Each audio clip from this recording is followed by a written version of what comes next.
Should you premix your rotary powered vehicle? Probably one of my top questions on my videos is related to premixing somehow. I've made some fun videos of me driving the cars. Sometimes I'll go to a gas station and fill them up, and the comments are always either you have to be premixing, how much do you premix, what kind of premix, all the premix questions. So today's video I'm going to give you several examples of different rotary powered cars and the importance of whether you should or should not premix. I'll start with a disclaimer. If you are in doubt in some way about your rotary powered vehicle and whether you should or should not premix, I would say just do it. Even if it's just for a couple tanks of gas, it's not going to hurt anything. Do like 1 ounce per gallon and just premix if you're in doubt.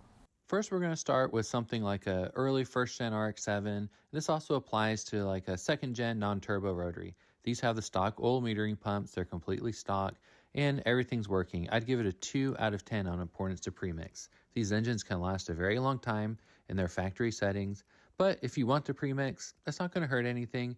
It might extend the life of your engine a little bit, and it's not ultimately super important. If you want to, go for it. It's up to you.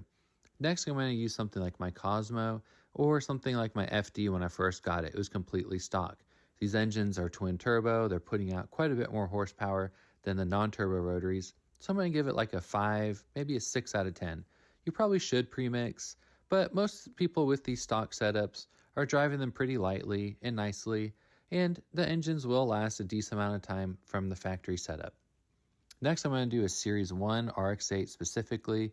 I'd give these like a 6.5, maybe a 7 out of 10. These OMPs on these are known to not pump enough oil into the combustion chamber. The engines like to fail prematurely, so it's probably a good idea. If I have an RX-8, I always premix with a light amount.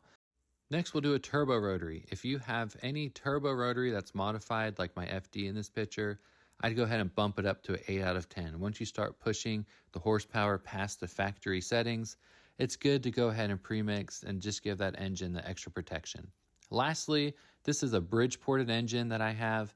It doesn't have the OMP. My FDRX7 now does also not have the OMP. You have to premix 10 out of 10 if your rotary engine does no longer have a working or functioning oil metering pump.